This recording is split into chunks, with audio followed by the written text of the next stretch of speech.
Gilbert Arenas, who has a podcast, who flies off the handle, says some crazy mashugana stuff on the podcast, has really taken it to a new level. After the United States snatched victory from the jaws of defeat. Barely beat South Sudan. They were favored by 43 points, 43 and a half. Let's get it right. And the United States won by 1 when LeBron James had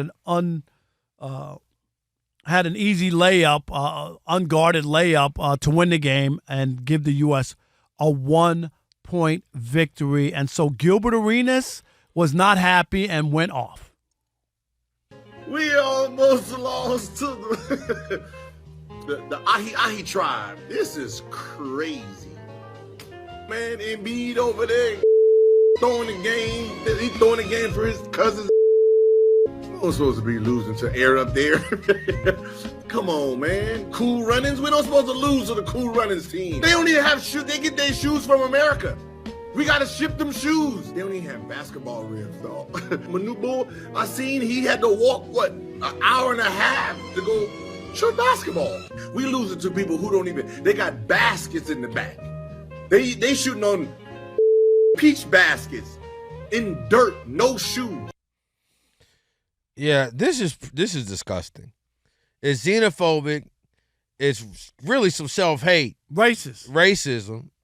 But the thing is, too, he's trying to be funny, and it's falling on deaf ears because it's factually incorrect, especially when you consider the amount of money that Luol Deng and others around the Royal Ivy and the like have invested in basketball in what I believe is the youngest country on the planet, South Sudan. Has he heard of NFL Africa? NBA Africa? Well, and Luke Mbamute was a big part of that, right? So you already have that. That's how you find the guy like Joel Embiid in the first doggone place, who was like, I don't know what he was doing before he was playing basketball, but he didn't start until he was like a sophomore, junior in high school, in part because of that.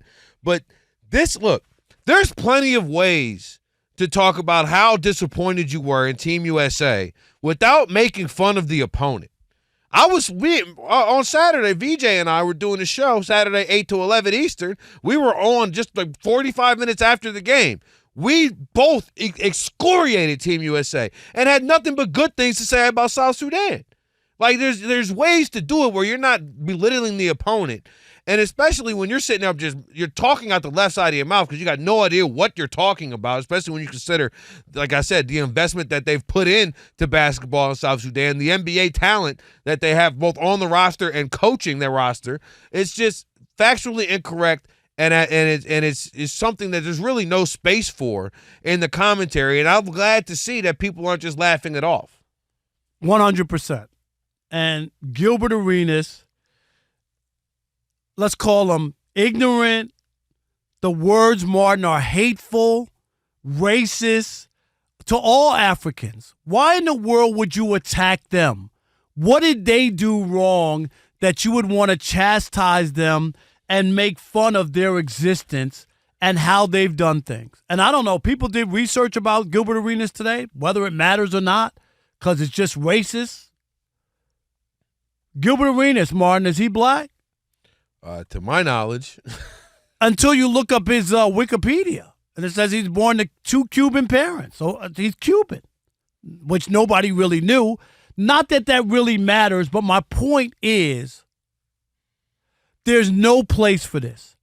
This is what happens when rich guys have nothing better to do, so they get a podcast and people follow them, and they get on and they think that they're so cute and funny and they can just chastise. They don't have to answer anybody, Martin, right? There's no parent company. So they just say whatever they want. They do a disservice to the people that supposedly they serve, and how people are supposed to look at, if you're Gilbert Arenas, and your alma mater wants to invite you to something, Martin, or the NBA Arizona wants to. How in the world could Arizona invite Gilbert Arenas to anything? What would you be in inviting him to after those kind of comments? Nothing. Is that really where you want to go? It's mean-spirited. It's hurtful. There's just so many things that are wrong with this. Really? That's your comedy act? That's how you think you want to make fun of the Africans who put on a ball game, Martin, because the U.S. let them stay in the game? Right. And you talked about it. They've worked hard. They've had instructions and coaches come over from the United States. I mean, Royale Ivy coaches the team. That was Kevin Durant's teammate at Texas. Luol Deng is the president of the foundation of South Sudan Basketball Foundation, assistant coach on the team. He played in the NBA for, 15 years? It's not like they were out there playing in the middle of the continent with no supervision, and they just showed up to play basketball with no shoes on. It's not like they just walked down the street and picked 15 players. It's like, hey, you guys want to come play basketball? Hey, we got a game tall today. Guys over there. Right. Hey, why don't you come over here? What? No shoes? Don't worry about it. Really? Is that where we're going? To make fun of African people? It's just plain wrong. And it's also factually incorrect. Like, it's also not true. Like, that's the other thing. It'd be one thing if he was actually truthful about it. And then you could talk about the delivery and how he was bringing it up. It's just not true. So it's like, not only are you going up there and flatly lying, you're not even doing it funny. It's not even funny. But why, Martin? You know why? Because he didn't have any other research on it. Right, exactly. If he had done any research before making that, he would know all the facts that you know. You just talked about. But this is how these podcasts, this is my biggest pushback when I talk about a lot of these podcasts that athletes are doing. Hey, get into space, do whatever you want to do. Guys, how many times have you listened to these podcasts? No pushback, no research, nothing. They're just talking. Really? It would have been nice if somebody would have been on the podcast to push back and say, do you know that they put a lot of money into South Sudan and they got former NBA players who are coaching them? Hey, did you know that? It's not the Cosby kids playing basketball on a Saturday. Yeah, one of the kids from South Sudan was the G League MVP last year, right? Like, there's several. Wenyan Gabriel played for the Lakers. He got minutes for the Lakers. Ended up getting cut. Got cut by Boston this year. But the point remains, he was in training camp, so they didn't just find him. Right? Like, no, he knew how to play. He's a good player. So Gilbert Arenas, I mean, after that, I mean, I'm sure he's wanted maybe when Amazon gets the contract for the NBA, it'll be on the pre- and post-game show. Is that who you want? Like why? Why go there? Why do that? I just don't understand it.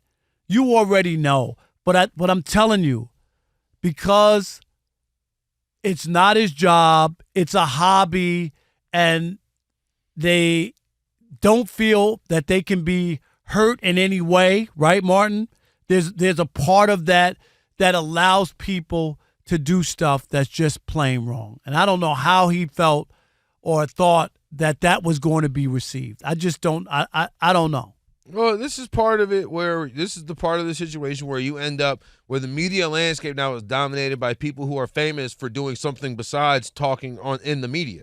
Right? Like, Gilbert Arenas is not famous because of his podcast. He's famous because he played professional basketball for however long. Right, 12, but people make years. it like these are respected broadcasters. Exactly. And this is not the case. And once again, he's proving to you and showing you that you can listen all you want. I'm not mad. I don't care what his numbers are. You know what I mean? You can listen all you want.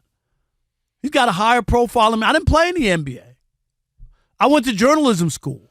I have a corporate business here, Premier Networks and Fox Sports Radio, that hold me to certain standards. Look, if I had come out on Saturday after the game, me and VJ were one of the first people to talk about that on national radio. If I had come out like Gilbert Arenas did, I probably would have got a text from the boss saying, "Don't worry about Monday. Go ahead, you're good. You're going to sit on the bench for a while. Don't worry about Monday, right? You might not even be here. I mean, come on, Martin, stupidity." And the thing is, Rob, you always just say this, get sent to the principal's office, right?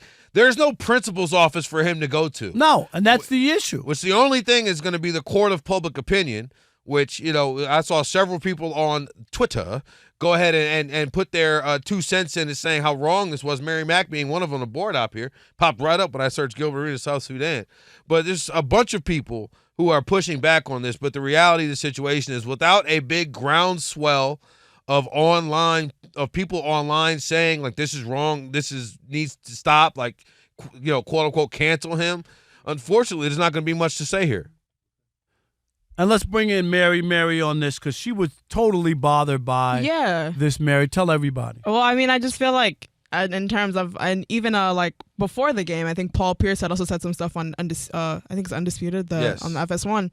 And he ended up, during the game, apologized on air and, was saying like, oh, sorry, I wasn't familiar. But I think the thing is like with people with that platform, when you go about, ignorantly talking about Africans or even the South Sudan team, like, and not realizing like, okay, a lot of these kids aren't like actually just, like, I think it's bigger than basketball, and it goes to show like, okay, it's not okay to be ignorant, and there are people in these spaces that, you're in that, some of them have that same background. Like, I'm South Sudanese, and hearing that, I was like, okay, that's not okay at all, and it just goes to show like it pushes such a negative connotation and it pushes such a negative agenda when that's like the last thing you should be doing. Yeah, it's just stereotypical hate and racism. I mean, there's nothing. I don't even know what other words to use. The one that comes to mind to me is it's lazy.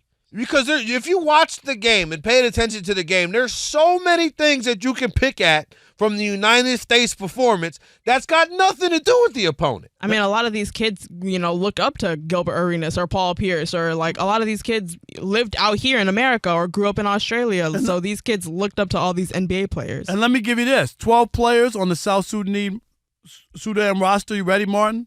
Mm-hmm. One played in the NBA. One G League MVP, which you mentioned. 5 played professionally in Australia, and 5 played college basketball in America. These are. I believe. Look at the team. And I don't know if it's counted on the list, but one of them kids is about to be a freshman at Duke next year. So it's like these dudes could play. Like they could. Are they NBA All-Stars? No. But don't make it Should the United States have won that game handily? Probably so. But he made it like they were exactly. Right, they were Bushmen with no shoes and a peach basket for a hoop, and they came out and almost beat the U.S. Yeah, a lot of these kids are first-gen Sudanese Americans or first-gen Australian kids. Unbelievable. Team USA should have pounded Germany into obliteration today, but that didn't happen either. So what's the jokes there? Like, I'm just not a fan. And God knows I don't want to hear any German jokes either. I mean, God.